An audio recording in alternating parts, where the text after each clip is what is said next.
ನಮಸ್ಕಾರ ಎಲ್ಲರಿಗೂ. ನಾನು ರೀಸೆಂಟಾಗಿ ಒಂದು ವಿಡಿಯೋ ಮಾಡಿದ್ದೆ.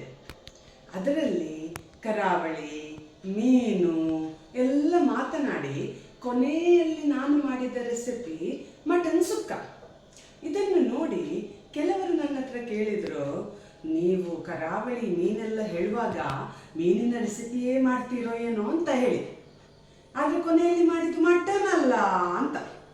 ಅದಕ್ಕೆ ನಾನು ಯೋಚಿಸಿದೆ, ಯಾಕೆ ಇವತ್ತು ನಾನು ಮೀನಿನ ರೆಸಿಪಿಯೇ ಮಾಡಬಾರ್ದು, ಅದು ಮೀನಿನ ರಾಜ್ಯ ಬಂಗುಡೆ. ಸೊ ಇದಕ್ಕೆ ಬೇಕಾದ ವಸ್ತುಗಳನ್ನು ನೋಡುವ.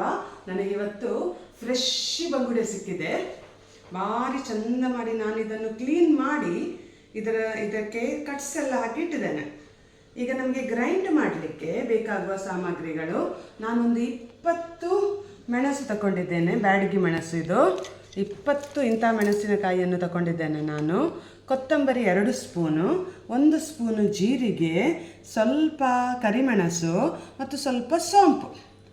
ಇಲ್ಲಿ ತೆಂಗಿನಕಾಯಿ ಇದೆ ಸ್ವಲ್ಪ, ಮತ್ತು ಗ್ರೈಂಡ್ ಮಾಡಲಿಕ್ಕೇನೆ ಅಂತೇಳಿ ಅರ್ಧ ನೀರುಳ್ಳಿ ಮತ್ತು 3 ಬೆಳ್ಳುಳ್ಳಿ ಎಸಳುಗಳನ್ನು ತಗೊಂಡಿದ್ದೇನೆ. ಅದರಲ್ಲಿ ಇದು ಪುಳಿ ಮುಂಚಿ ರೆಸಿಪಿ ಆದ ಕಾರಣ ನಮಗೆ ಹುಳಿ ಬೇಕೇ ಬೇಕು. ಸೊ ಇಲ್ಲಿ ಒಂದು ನೆಲ್ಲಿಕಾಯಿ ಗಾತ್ರದ ಹುಳಿಯನ್ನು ನಾನು ನೀರಿನಲ್ಲಿ ಹಾಕಿಟ್ಟಿದ್ದೇನೆ. ಹುಳಿ ನೀರು ಸಹ ನಮಗೆ ಬೇಕು ಗ್ರೈಂಡ್ ಮಾಡಲಿಕ್ಕೆ. ಈಗ ನಾವು ಈ ಎಲ್ಲ ಇಂಗ್ರೀಡಿಯೆಂಟ್ಸನ್ನು ಮಿಕ್ಸಿಗೆ ಹಾಕುವ ಗ್ರೈಂಡ್ ಮಾಡಲಿಕ್ಕೆ. ನನ್ನ ಹತ್ರ ಗ್ರೈಂಡರ್ ಸಹ ಉಂಟು, ಆದರೂ ಕೂಡ ಮಿಕ್ಸಿಯಲ್ಲಿ ಸಾಕಾಗ್ತದೆ. ಸ್ವಲ್ಪ ಇದ್ದ ಕಾರಣ, ತುಂಬ ಇದ್ದರೆ ನಾವು ಗ್ರೈಂಡರನ್ನು ಯೂಸ್ ಮಾಡ್ಬೋದು. ಎಲ್ಲವನ್ನು ಇದಕ್ಕೆ ಹಾಕಿ ತೆಂಗಿನಕಾಯಿಯನ್ನು ಸಹ ಹಾಕಿ, ತೆಂಗಿನಕಾಯಿಯನ್ನು ಸಹ ಚಂದದಲ್ಲಿ, ಇದರಲ್ಲಿ ಒಂದು ಅರ್ಧ ತೆಂಗಿನಕಾಯಿಯಷ್ಟನ್ನು ನಾನು ತಗೊಂಡಿದ್ದೇನೆ. ಈ ಅರ್ಧ ನೀರುಳ್ಳಿ ಮತ್ತು 3 ಹೆಸರು ಬೆಳ್ಳುಳ್ಳಿ ಇದನ್ನು ಸಹ ಇದಕ್ಕೆ ಹಾಕುವಂಥದ್ದು. ನಂತರ ಹುಳಿ ಏನು ನಾವು ನೀರಿನಲ್ಲಿ ನೆನೆಸಿಟ್ಟಿದ್ದೇವೆ ನೋಡಿ, ಅದನ್ನು ಚೆನ್ನಾಗಿ ಹಿಚುಕಿ ಅದರ ನೀರನ್ನು ಗ್ರೈಂಡ್ ಮಾಡಲಿಕ್ಕೆ ನಾವು ಹಾಕುವ.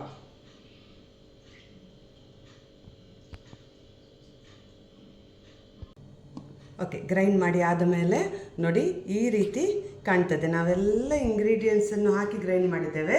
ಈಗ ಇದು ಈ ರೀತಿ ಕಾಣ್ತದೆ. ಗ್ಯಾಸ್ ಆನ್ ಮಾಡಿದ್ದೇನೆ. ಈಗ ಎಲ್ಲಕ್ಕಿಂತ ಮೊದಲು ನಾವೆಂತ ಮಾಡೋದು ಅಂತ ಹೇಳಿದರೆ, ಇಲ್ಲಿ ನಾವು ಗ್ರೈಂಡ್ ಮಾಡಿದ್ದ ಈ ಮಿಶ್ರಣವನ್ನೇ ಇದಕ್ಕೆ ಹಾಕುವಂಥದ್ದು. ಮಿಕ್ಸಿ ತೊಳೆದ ನೀರನ್ನು ಕೂಡ ಇದಕ್ಕೇ ಹಾಕುವಂಥದ್ದು.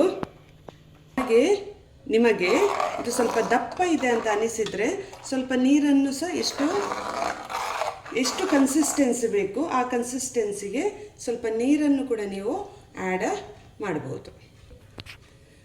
ಈಗ ಇದಕ್ಕೆ ಸ್ವಲ್ಪ ಕುದಿ ಬರಲಿಕ್ಕೆ ಬಿಡುವ.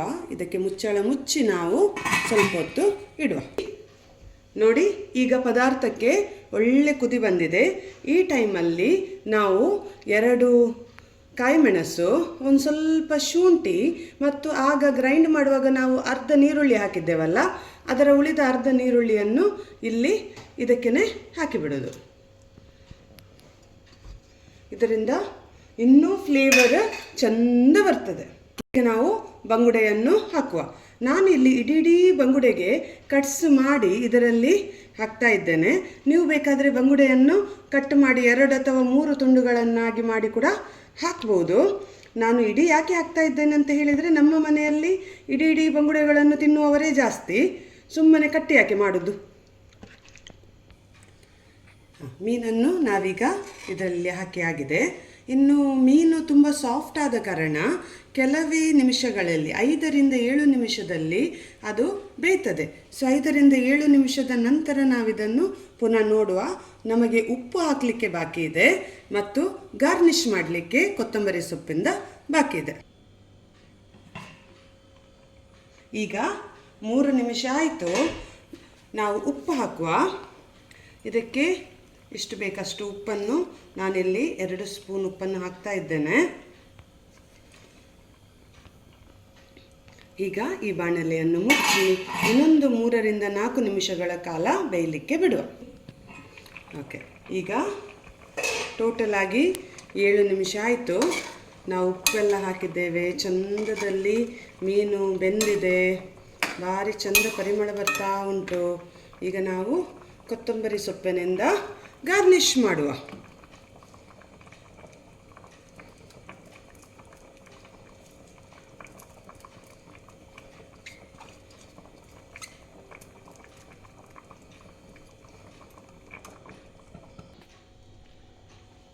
ನಮ್ಮ ರುಚಿ ರುಚಿಯಾದ ಬಂಗುಡೆ ಪುಲಿ ಮುಂಚಿ ರೆಡಿ.